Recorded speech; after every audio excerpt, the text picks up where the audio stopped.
President Trump's trip to the Middle East. He leaves tomorrow for a journey that will take him to 3 countries, but no plans to visit Israel. ABC News senior White House correspondent Selena Wang is in Washington with those details. Good morning, Selena.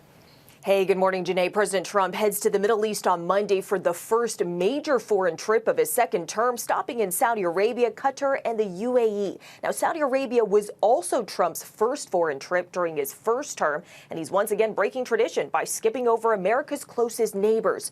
This signals the close political and economic ties between the U.S. and Saudi Arabia under the Trump administration. And the Gulf has played a critical role in mediating conflicts around the world, including the war in Ukraine, with Saudi Arabia serving as a venue for separate U.S. talks with both Ukraine and Russia. Now, this trip also comes as the Trump administration tries to make progress over the war in Gaza and as the U.S. starts another round of nuclear talks with Iran. President Trump has threatened to dismantle Iran's nuclear program with military force if diplomacy fails, Janae. And Selena, there are new developments in the push for ceasefire in Ukraine.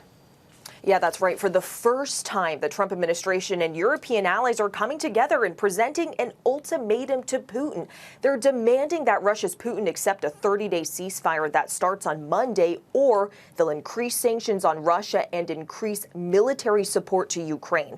Overnight, Putin said he's willing to start negotiations with Ukraine starting on May 15th in Istanbul, but he essentially dismissed the 30-day ceasefire, though these talks would still be significant.